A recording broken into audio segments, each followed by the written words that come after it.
New York Assembly Speaker Sheldon Silver was arrested last week on charges that he used his official position to receive nearly $4 million in bribes and kickbacks from people and businesses in exchange for his official acts, that he masked these payments from public view by disguising these payments as income from what he claimed was a law practice primarily focused in personal injury matters. Good afternoon, everyone. My name is Preet Bharara, and I'm the United States Attorney for the Southern District of New York. Today, we unseal a criminal complaint charging the longtime leader of the New York State Assembly, Sheldon Silver, with public corruption.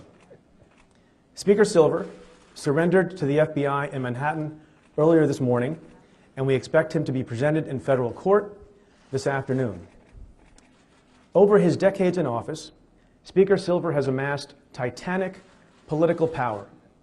But as alleged, during that same time, Silver also amassed a tremendous personal fortune through the abuse of that political power.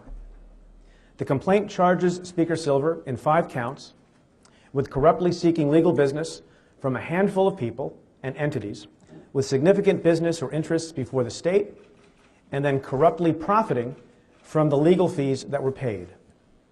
All told, we allege that Silver corruptly collected some $4 million in bribes and kickbacks disguised as referral fees.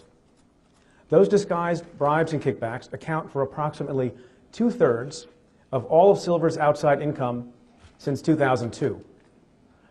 So today, in order to prevent Silver from accessing his alleged ill-gotten gains, we also announce that the court has issued warrants allowing us to seize approximately $3.8 million in alleged fraud proceeds that Silver had dispersed among 8 different bank accounts at 6 different banks.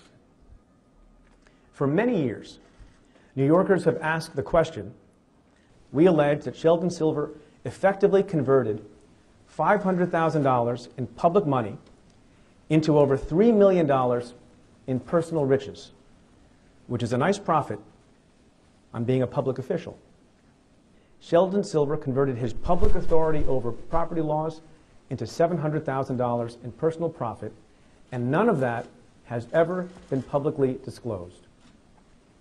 If you look at the charts to my right, they depict graphically how simple a scheme it was and how parallel they are. As I described, with respect to the asbestos litigation kickbacks, you have Sheldon Silver, as described in the complaint, has a relationship with a doctor, does official favors for that doctor to the tune of $500,000 in state grants.